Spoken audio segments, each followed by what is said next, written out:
የሚከብደኝ የአብያተ ክርስቲያናት ሁሉ ሐሳብ ነው። ሁለተኛ ቆሮንቶስ ምዕራፍ 11 ከቁጥር 28 ያለ ኃይለ ቃል ነው። ይህንን ኃይለ ቃል የጻፈልን ቅዱስ ጳውሎስ ነው። እንግዲህ ስለ ጳውሎስ አባቶች እንደሚያስተምሩት መጽሐፍ እንደሚነግረን ቀድሞ ክርስቲያኖችን የሚያሳድ ክርስቲያኖችን የሚገል ይልቁንም ደግሞ የገዳዮችን ካባ የሚይዝ በእኛ ዘመን ቦዲጋርድ እንደሚባለው ሰው ነበረ። ማን? በቀድሞ ስሙ ሳውል፣ አሁን ደግሞ ቅዱስ ጳውሎስ የሚባለው። በመጽሐፍ ቅዱስ ውስጥ 14 መልእክታትን ጽፎልናል። 10ሩ ለሀገር ሲሆን 4ቱ ደግሞ ለግለሰብ የተጻፈ ነው። ዛሬ እግዚአብሔር የሚነግረን ለሀገር በተጻፈው ነው። ሁለተኛ ቆሮንቶስ ምዕራፍ 11 ቁጥር 28 ላይ ቅዱስ ጳውሎስ የሚያሳስበውን ተናገረ። ምን አለ? ዕለት ዕለት የሚያሳስበኝ የማን ጉዳይ ነው አለ?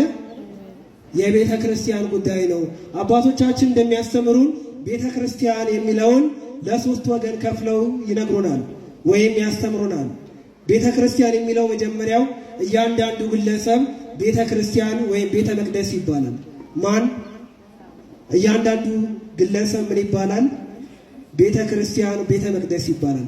ሁለተኛው የኔና የእናንተ ህብረት፣ ይህ ጉባኤ ቤተ ክርስቲያን ይባላል።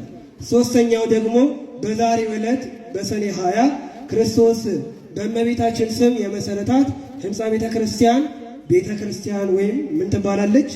ቤተ መቅደስ ትባላለች። ቅዱስ ጳውሎስ የሚያሳስበኝ አለ። ስለምንድን ነው አለ? ስለ ቤተ ክርስቲያን ነው። ዕለት ዕለት የሚያሳስበን እኔና እናንተ ምንድን ነው? ቅዱስ ጳውሎስ የሚያሳስበው ምንድን ነው? ስለ ቤተ ክርስቲያን ነው። እንግዲህ ቤተ ክርስቲያን ማለት የክርስቲያኖች ቤት፣ የክርስቲያኖች መኖሪያ፣ የክርስቲያኖች ማረፊያ ማለት ነው። ክርስቲያን ደግሞ ማለት የክርስቶስ ተከታይ ማለት ነው። ክርስቲያን ማለትን ማለት ነው የማን ተከታይ? የክርስቶስ ምን ተከታይ ነው። እንግዲህ ክርስትና ወደ እኔና ወደ እናንተ እንዴት መጣ ካልን ከክርስቶስ ከአምላካችን ክብር ይግባውና ወደ ሐዋርያት፣ ከሐዋርያት ወደ ሐዋርያን አበው እያለ እስከኛ ድረስ ደረሰ። ከማን? የኛ የእምነታችን መሰረት ማን ነው? ማን ነው? ክርስቶስ ነው። ከክርስቶስ ወደ ደቀ መዛሙርቱ ወደ ሐዋርያት፣ ከሐዋርያት ደግሞ ቀጥለው ወደ ተነሱት ወደ ሐዋርያን አበው ክርስትና እየተስፋፋች እኛ ጋር ደረሰች። ይህችን ሃይማኖት የሰጠን እግዚአብሔር ስሙ የተባረከና የተመሰገነ ይሁን። ይህንን ቅዱስ ዮሐንስ አፈወርቅ ሲተረጉመው አስተውላችሁ ከሆነ ቅዳሴ ሰዓት ላይ ወንጌሉ ሠራኤ ካህን ለማን ይሰጣል? ለንፍቅ ካህን ይሰጣል። ንፍቅ ካህን ደግሞ ለማን ይሰጠዋል? ለዲያቆኑ ይሰጠዋል። አይደለ? በሠራኤ ካህን የሚመሰለው ጌታችን ኢየሱስ ክርስቶስ ነው። ከዛም በኋላ ደግሞ ከሠራኤ ካህን ማን ይቀበላል? ማን ይቀበላል? ንፍቅ ካህኑ ይቀበላል። ይህ ንፍቅ ካህኑ ደግሞ የማን ነው? የሐዋርያት ምሳሌ ነው። ከዛም በኋላ ይህ ንፍቅ ካህን ለማን ይሰጣል? ለዲያቆኑ ይሰጣል። ይህ ዲያቆን ደግሞ የ72ቱ አርድእት ምሳሌ ነው። ስለዚህ ይህች ኦርቶዶክስ ሃይማኖታችን ከክርስቶስ እየተያያዘች የመጣች ሃይማኖት ናት ማለት ነው። ይህችን ሃይማኖት የሰጠን እግዚአብሔር ስሙ የተባረከና የተመሰገነ ይሁን። እንግዲህ ቅዱስ ጳውሎስ ዕለት ዕለት የሚያሳስበኝ የማን ጉዳይ ነው አለ? የቤተ ክርስቲያን ጉዳይ ነው አለ። ዕለት ዕለት እኔና እናንተን የሚያሳስበን ምን ይሆን? የክርስቶስ ሕይወት ይሆን? የክርስቶስ ቤተ ክርስቲያን ይሆን? የክርስቶስ ቤተ መቅደስ ይሆን? ወይስ ደግሞ በምድራዊ ሕይወት ውጣ ውረድ ይሆን? አዎ በዓለም ሳለን መከራ አለብን። በዓለም ሳለን ክርስትና ውስጥ ሳለን እንደ ክርስቶስ በዓለም ውስጥ ልንጠላ እንችላለን። ስለማን ካሰብን ነው ግን? ስለማን ካሰብን? ስለ ክርስቶስ ካሰብን፣ እንደ ክርስቶስ ከኖርን፣ የክርስቶስን ሕጉን ከጠበቅን በዓለም ውስጥ ካለን መከራ አለብን። ነገር ግን ክርስቶስን ትተን እንደ ዓለሙ ከመሰልን፣ ዓለሙ በሚፈቅደው መንገድ ከሄድን ብዙ መከራ ላይኖርብን ይችላል። ክርስትና ግን ዝም ብሎ የተድላ ሕይወት አይደለም። የምን ሕይወት ነው? የመከራ ሕይወት ነው።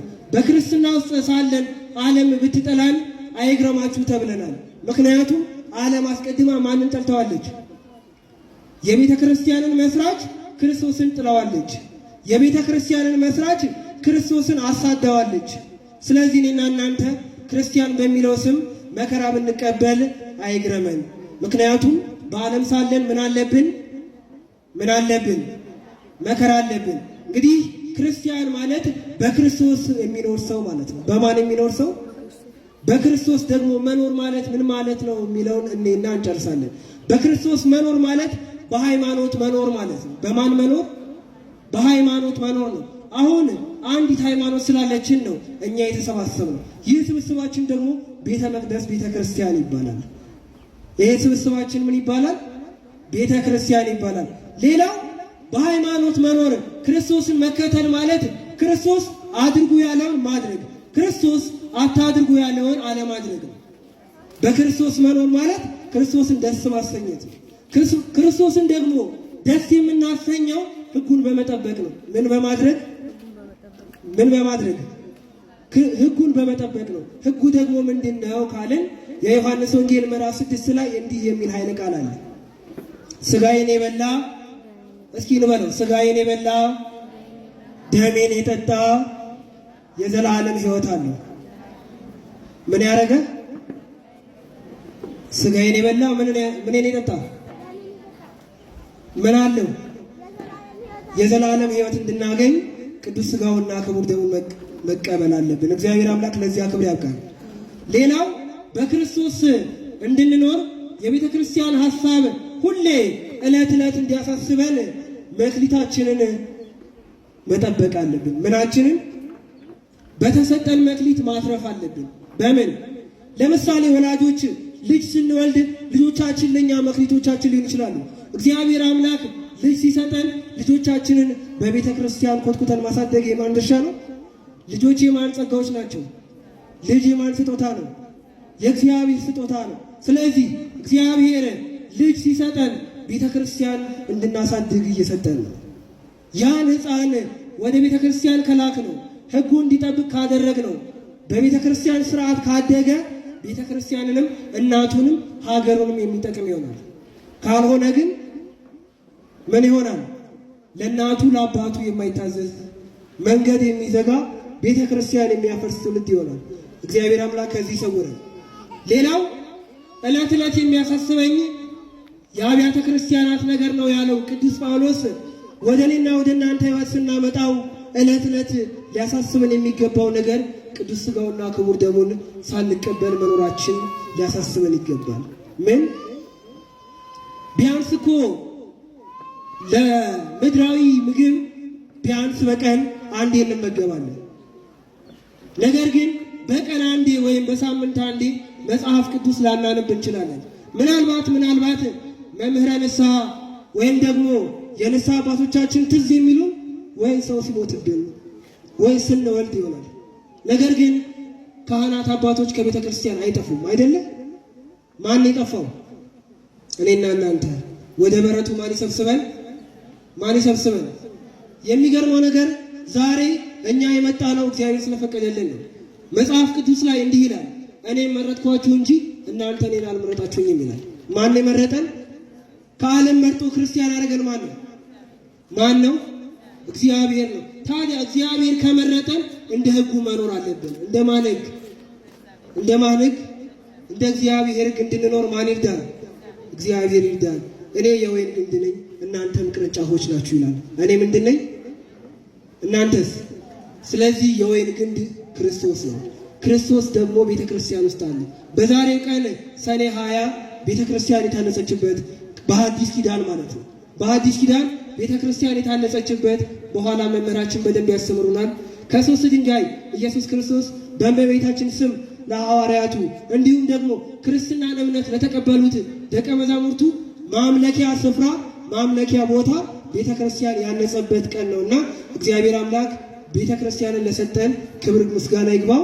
ቤተ ክርስቲያን መሰጠቱ ብቻ ሳይሆን ቤተ ክርስቲያን መታነጽ ብቻ ሳይሆን የኛም ሰውነት መታነጽ አለበት። ይህ ቤተ መቅደስ ቅዱስ ሥጋውና ክቡር ደሙ የሚፈተተው ለማን ነው? ለእኔና ለእናንተ ነውና ቅዱስ ሥጋውና ክቡር ደሙን ተቀብለን በቤቱ እንድንኖር ማን ይርዳን? እግዚአብሔር አምላክ ይርዳን። ወስብሐት ለእግዚአብሔር።